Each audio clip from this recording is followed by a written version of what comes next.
A portas de las elecciones primarias de este domingo conversamos aquí en Tele 13 de noche con el experto electoral, analista político, exdiputado también, Pepe Out. ¿Cómo estás, Pepe? Bienvenido a Tele 13 de noche. Hola. Que acabo de sacar un libro, acá lo tengo, Política sin trinchera, que analiza también el escenario, por supuesto, entre otras cosas. Estamos cerrando, ahí estamos mostrando el libro y estamos cerrando la campaña. Esta noche fue noche de cierre. ¿Qué es lo que más te llamó la atención de esta campaña corta, acelerada, donde hay poco tiempo para equivocarse y donde los resultados han ido cambiando respecto a lo que conocemos en las encuestas? Sí, efectivamente eso es lo que más ha llamado la atención. Primero, la demora en diferenciarse. La politización de la campaña solo sobrevino en la última recta. Creo que fue una equivocación de la candidata de centroizquierda pensar que se trataba simplemente de elegir al mejor representante del oficialismo. Esa carrera la ganó Janet Jara y por lo tanto debió haber politizado la elección para ver qué izquierda conducía al bloque para el futuro que viene. Y eso solo apareció hacia el final. Ahora creo de todas maneras que la primaria va a ser muy masiva, al revés de lo que se dice en los medios de comunicación y en los círculos políticos. Fíjate que siempre que los partidos se han abierto a la participación en primaria, la participación ha superado con creces las expectativas tanto de los actores políticos como de los medios de comunicación. Desde que hicimos la primera primaria en el 93 entre Frey y Lagos, luego la primaria del 99 entre Lagos y Saldívar, que eran primarias informales, pero también desde que se aprobó la ley en 2012, el 2013 votaron 3 millones de personas en las primarias, 2.100.000 en la primaria del oficialismo. Luego en la primaria de Apruebo Dignidad, donde solo estaba el Partido Comunista y Frente Amplio, votaron 1.750.000 personas. Y en esa época votaban en las presidenciales 7 millones de personas. Claro. Ahora votan en las presidenciales, van a votar por primera vez en las presidenciales unas 12 millones de personas. Por lo tanto, me sorprendería muchísimo que la participación fuera inferior a 2 millones de personas. El desempeño de cada uno de los candidatos. Ya hablaste de Carolina Toá. Hablemos de Janet Jara. Bueno, Janet Jara tenía la potencialidad de aumentar su nivel de conocimiento porque partía con un nivel de conocimiento mucho menor que el de Carolina Toá y por lo tanto, en la medida que fuera conocida, iba necesariamente a aumentar su intención de voto. Ahora, la gracia de no ser conocido o no ser suficientemente conocido en una elección es que tú puedes diseñar tu perfil, la manera en que quieres que se te conozca. Y Janet Jara, creo yo, le apuntó en el sentido de proyectarse como la candidata más cercana, la candidata emblemática de la meritocracia versus un candidato que quiere plantearse como redentor de los pobres, la otra candidata que siempre estuvo preparándose toda la vida para ser presidenta. Entonces, claro, aparece mucho más cercana, parece más fácil identificarse con ella. Y yo creo que ese ha sido el secreto de su éxito en un contexto, Álvaro, en que no están eligiendo al futuro presidente. No, pues. Es muy distinto a la primaria del 2013, cuando se sabía que el ganador de esa primaria iba a ser presidente de Chile. Aquí se trata más bien de una primaria para representar. Y esa es la razón de fondo, creo yo, por la que la estrategia de Toá no ha funcionado, en el sentido de, con fundamento, decir, mira, yo soy la mejor preparada, tengo la mejor trayectoria, tengo más experiencia. Porque la gente está eligiendo a alguien con quien se identifique para representarlo en la disputa. Sí. Y ahí es donde ha avanzado Jara. Ahora, Pepe, hablábamos algunas semanas y tú hablabas de una segunda vuelta germana, ¿no? Una posible... Germano-alemana, decía Germano-alemana entre Matei y Kast. ¿Puede cambiar el panorama dependiendo, por ejemplo, de la masividad de la elección del domingo? Si hay una victoria muy contundente de alguno de los candidatos o candidatas. Efectivamente, yo hablé en mayo del 2023 de la posibilidad de una segunda vuelta inédita entre Matei y Kast. No existía todavía Kaiser.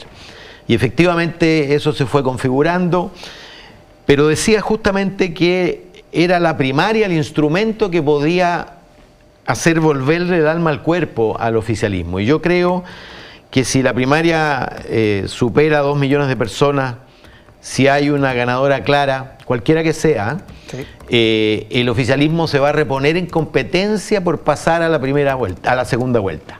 Es decir, va a haber una competencia a 3 bandas donde cualquiera de los 3 puede ser el tercero excluido. Ese es mi pronóstico hoy día. Ahora, falta naturalmente un dato clave. Cuán fragmentado va a estar el oficialismo y cuán fragmentado va a estar la oposición.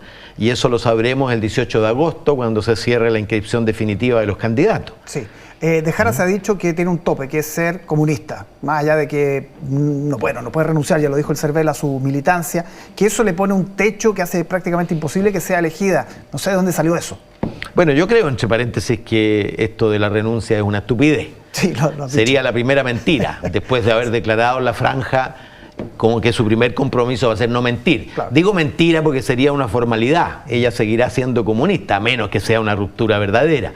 Pero si es ficticia, si es formal, creo yo que no vale la pena. Ahora, yo no creo, fíjate, que en el país de hoy la militancia te constituya un techo o un piso. ¿Ah? Francamente, hay una mitad de los electores que no vota de acuerdo a un marco de referencia ideológica ni a una posición política, ¿ah? Sino por empatía, porque la persona conecte o no conecte con sus preocupaciones, los lugares donde le aprieta el zapato, en fin. Y por lo tanto, yo no compro la tesis de que la mejor candidata o el mejor candidato es necesariamente alguien de centro. El mejor candidato o candidata, Álvaro, para mí es el que gane con mayor claridad la primaria.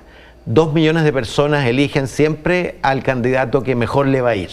Sí. Ahora, de cara, por ejemplo, a una eventual primera vuelta presidencial, si es que gana Jara, ya hay roces, una tensión que ha sido bien clara con su partido, con el Partido Comunista. Primero con Jadwe.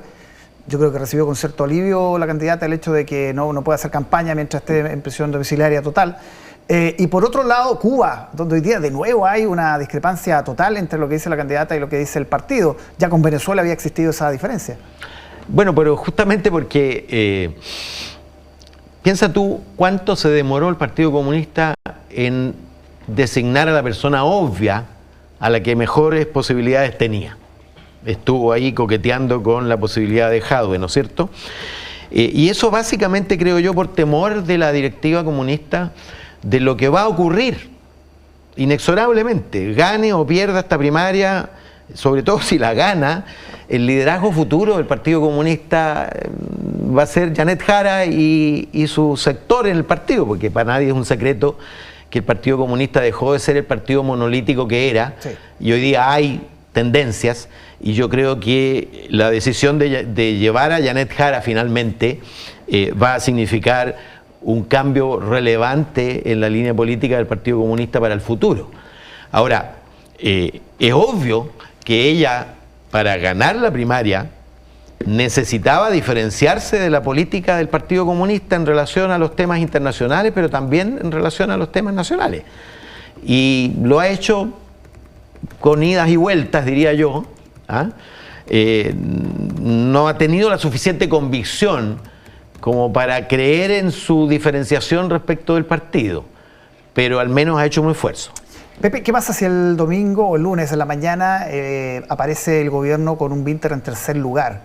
El gobierno ha sido cuidadoso de no plantear preferencias, pero evidentemente es el candidato del partido del presidente y es el que se ha visto más oficialista de los cuatro. No sé si tú compartes esa impresión. Sí, pero el gobierno tiene 3 componentes, a lo menos: el Partido Comunista, el Frente Amplio y el Socialismo Democrático.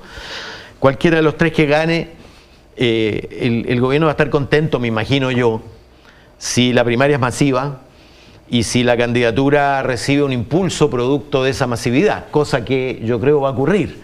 Es muy probable que cuando termine esta ridícula veda de encuestas, al día siguiente, la candidatura que gane la primaria va a pegarse un salto y se va a equiparar con las 2 candidaturas principales de la oposición. Y si no se llega a los 2 millones, si es, no sé, 1.200.000. O sea, si participara menos de 1,5 millones de personas, yo creo que se consagraría el naufragio del oficialismo en la perspectiva de pasar a segunda vuelta. Ya, y esa que sería, digamos, cuentas felices para la derecha en ese caso. Para la oposición en general, porque eso aumentaría la probabilidad de una competencia entre las dos derechas. Sí. Si gana Jara, el espacio del centro, veíamos candidatos de última hora, se hablaba de Harold May Nichols, otros querían levantar al expresidente Frey. Bueno, claro, May Nichols no es propiamente de última hora porque viene ya hace varios meses juntando adhesiones. Sí, no parecía por la DC. La sí, DC claro, que se quería sumar a esto. Por supuesto. La DC va a estar en un conflicto vital, porque quien gane la primaria va a tener un instrumento que es la lista parlamentaria. ¿Ah? Y los parlamentarios, bueno, tú sabes, la Democracia Cristiana es un partido que está en su última fase vital y puede pasar definitivamente a la extinción si repite la experiencia anterior de ir en una lista parlamentaria propia, sola. Y por lo tanto, yo creo que va a haber ahí una tensión muy grande entre privilegiar la cuestión parlamentaria y meterse debajo del paraguas de la candidatura oficialista, y ya hay voces al respecto, el senador Huenchomilla, algunos diputados, en fin, o levantar una candidatura aprovechando que va a quedar un espacio al centro. Pero ese espacio al centro lo va a disputar la propia Evelyn Matei, lo va a disputar Rincón, lo va a disputar eventualmente Harold May Nichols, lo va a disputar Marco Enríquez Ominami, que tiene ductilidad suficiente para escorarse a la izquierda si gana si gana Toá, y escorarse al centro si gana Janet Jara. ¿Te fijas? Sí, vamos a quedar muy atentos. Ese va a ser un espacio muy disputado. Seguro. Y van a aparecer nuevas candidaturas que hoy día no están. Seguro, por eso te digo que el pronóstico definitivo de si va a haber una competencia a tres bandas o no, si va a haber segunda vuelta germano-alemana o no, hay que esperar al 18 de agosto, cuando estén todos los pingos puestos ahí a iniciar su carrera. Y seguramente ahí vamos a estar conversando de nuevo. Pepe Out, muchísimas gracias. Aprovecho de invitarte sí, pues, el 3 de julio en la Cámara de Diputados aquí en Santiago a las 12 del día. Ojalá pudieras estar. Muchísimas gracias. Pepe Out por estar aquí en Tele 13 Anoche. Gracias a ti. Muy bien.